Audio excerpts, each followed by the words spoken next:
Hi, loves. So I'm up. I did my hair. I know y'all see that compared to the last picture. I did my hair. Um, I'm okay. I received a lot of love, and I appreciate that. I love you guys on purpose. I love you back. I'm sitting outside at the moment. It's raining, and the rain is very calming. Um, October is not only Domestic Violence Awareness Month, it is also Infant Loss Awareness Month. And I'm going to apologize ahead of time because there are a lot of mamas and daddies on my friends list. And I know that there are some of you who have experienced infant loss, whether it be stillborn or health complications, whatever the case may be. So I'm going to apologize ahead of time because this may be triggering for some of you. And for those of you that are triggered by it, I'm sending you light, love, hugs, and peace. Okay? As a mama, losing a child is never easy. Doesn't matter how many kids you have after that, it's never easy. There's always an aching void left behind. So, my personal experience, October 21st, 2004. First of all, October is a hard month for me, period.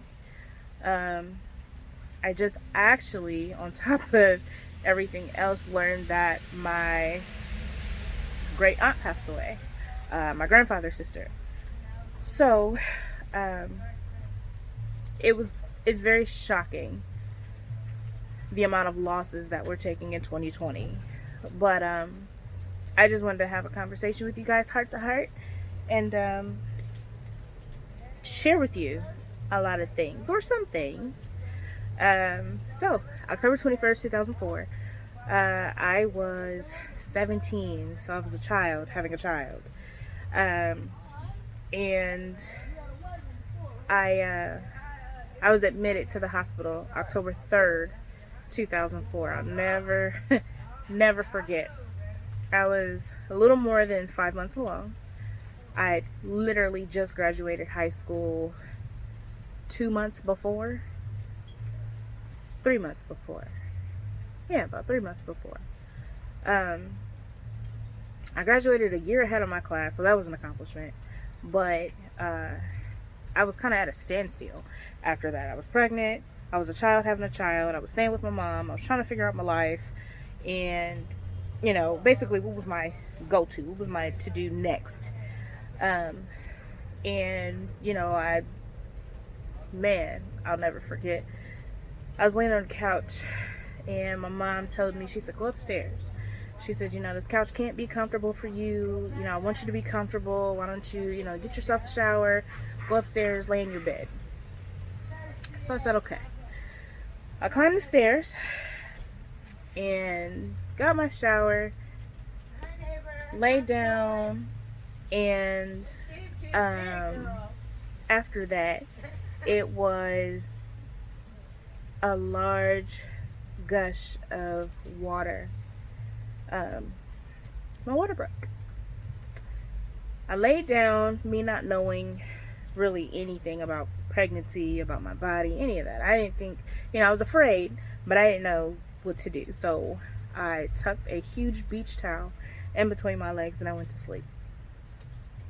The next day, the water just wouldn't stop.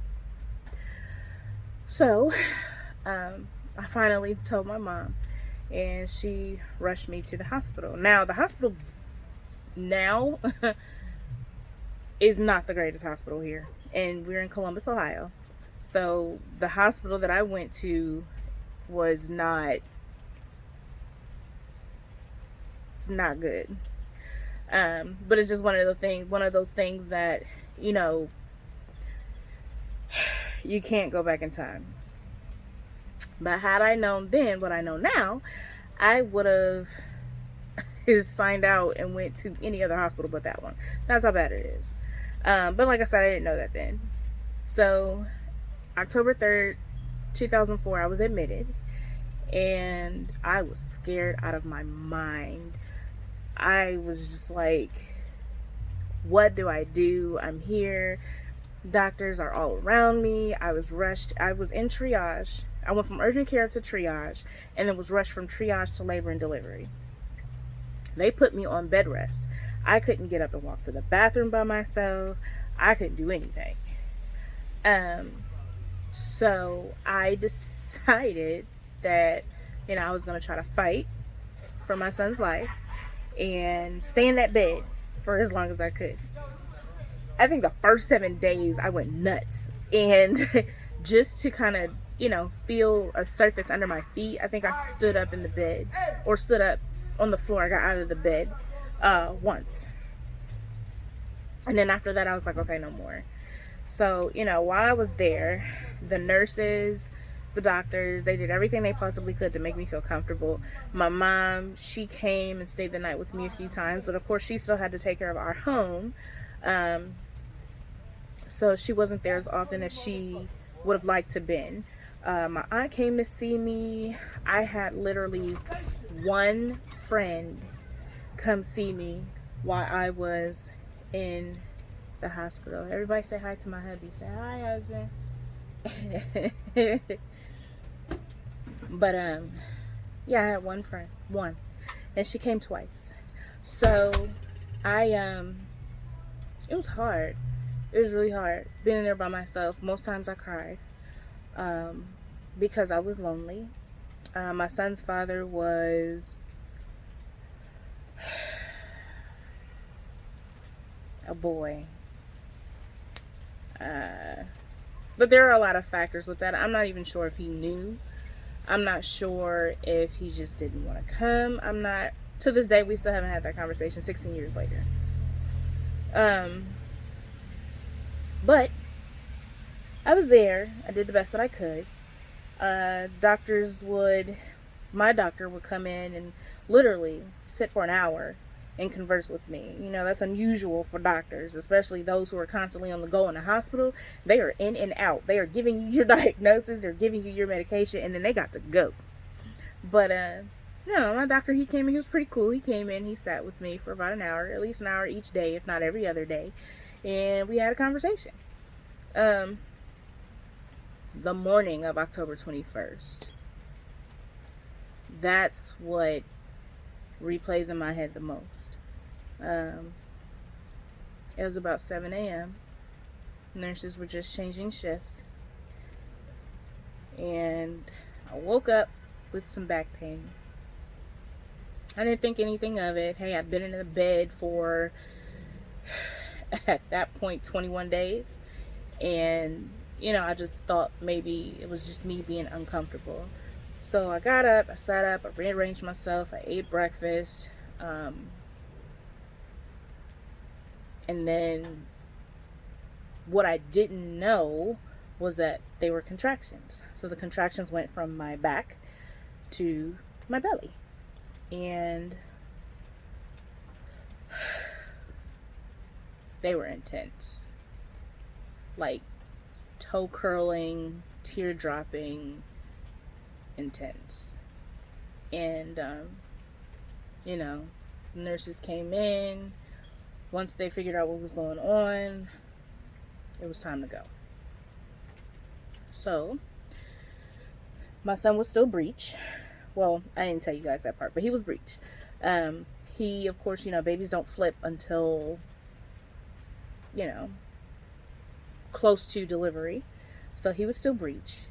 At that point in time, I was 6 months, 6.5 to be exact.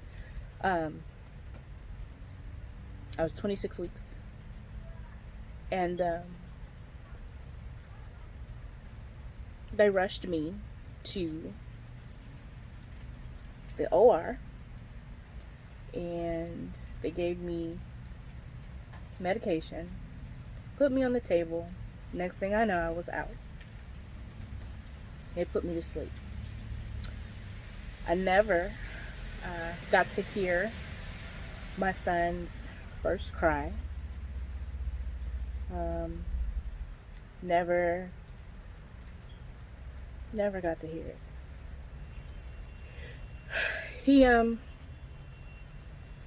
He lived for 2 hours and 46 minutes.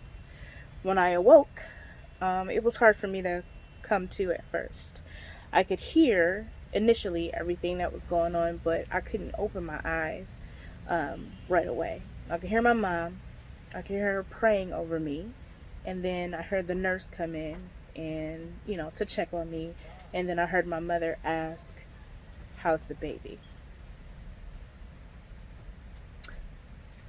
The nurse told her, "Not good." I fought and struggled to open my eyes. And when I did, first thing out of my mouth was, "Where's my son?" My mom tried to talk to me about any and everything else. "How are you feeling? Are you in pain? Why don't you rest?" Nope. Where's my son? So they wheeled me out to where he was, and he was laying there. Sorry. He was on the table, hooked up to everything. And there was another nurse who was manually pumping breaths into him. He was not breathing on his own. After his first cry, his lungs weren't strong enough to sustain, and they couldn't stabilize him enough to med flight him to the closest children's hospital to take him to the NICU. So they told me that he wasn't going to make it. And I begged and I pleaded and I begged and I pleaded for them not to give up on him. And I was told that there was nothing that they could do. So they gave me the privilege, I guess, of holding my son as he took his last breath. It's something about the mind that plays tricks on you and that makes you believe things that are not true. Because once they stopped manually giving him air, for some reason or another, I felt like he was trying to breathe on his own. And that particular nurse was very cold and harsh, and she told me, "No, he's dying. He's taking his last breath." That hurt me to my core. And I cried. And I cried so loud and so hard that the operating doctor, my overseeing physician, and all of the nurses cried with me. My mother cried, my aunt cried, and I was in complete and utter disbelief at what was taking place.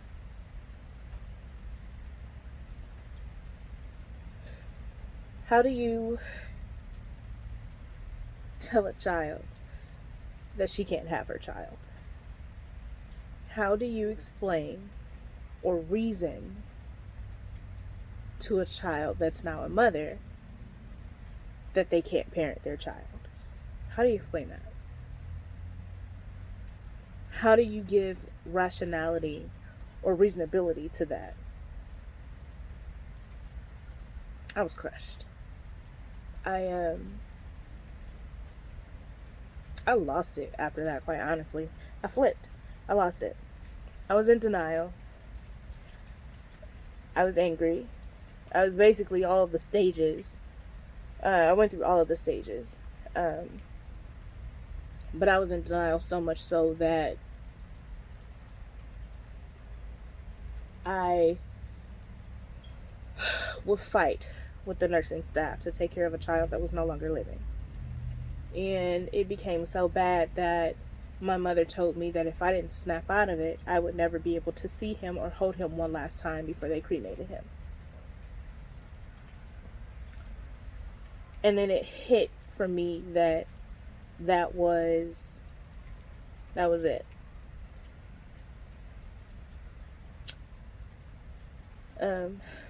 I got to hold him one last time before they took him away.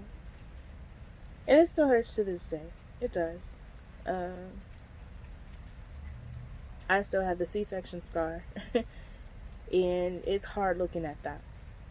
It's hard knowing that it's there. It's hard even piecing together that there was a life that came from it, but you have nothing to show for it. You see what I'm saying? So, never tell a parent who has lost a child, whether it be mother or father, that it's going to be okay. Because you don't know what hurdles that they have to fight and go through just to get through the day.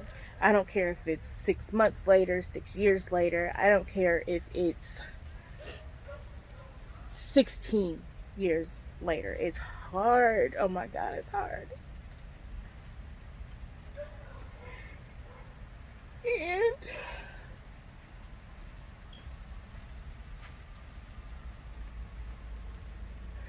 I try to be encouraging. I do. I try to be encouraging to other moms who have lost. But that's a demon that I still dance with to this day.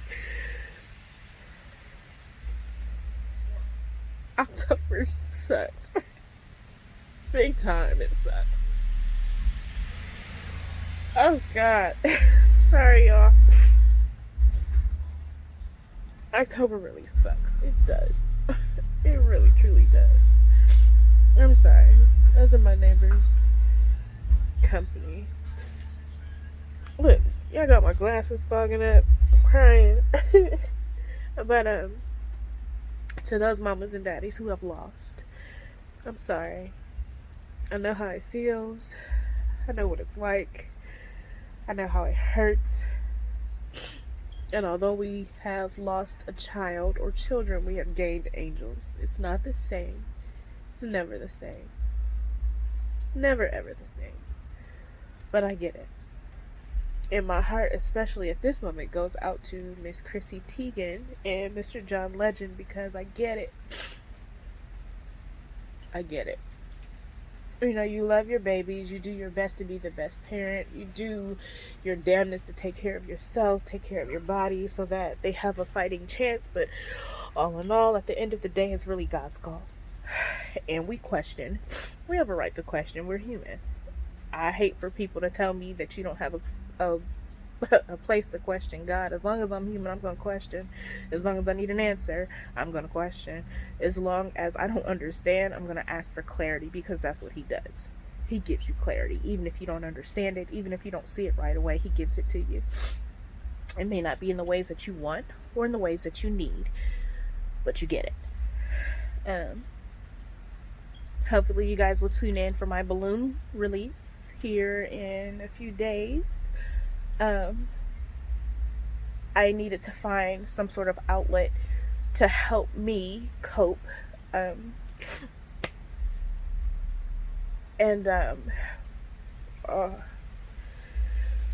I'm going to try a balloon release. I've never done anything before. 16 years, I've never done anything before to try to celebrate him on his day, his sunrise and his sunset. So I'm going to try something different and see how that makes me feel, and maybe make it tradition. I'm going to include his brothers and sisters in on it, because I feel as though it's only right and it's only fair that they know the history of their oldest brother, their oldest sibling. So that's my story. And again, I'm sending so much love, so much light So many virtual hugs to all of you who have been through this, who are going through this. Even just in general as parents, I can't even see. My glasses are so fogged up. But it's not easy, and it takes, just as well as it takes a village to raise the children that we have, it takes a village to help us get through some of the most traumatizing times in the journeys of becoming parents. You know, we never lose the battle. Sometimes we just have to retreat, regroup, and start over. But I love you guys, always on purpose, whether I know you or not. And stay tuned for more videos. Like I said, we're a beautifully blended family, large family. There are 11 total, 9 in the house. Right now there are 6 in the house. We just dropped off 3 of our little musketeers for their alternating weekend with their bio dad, but we'll talk about that in another video, because I've been getting some DMs about that too. But I love you guys, and we'll chat soon. Mwah.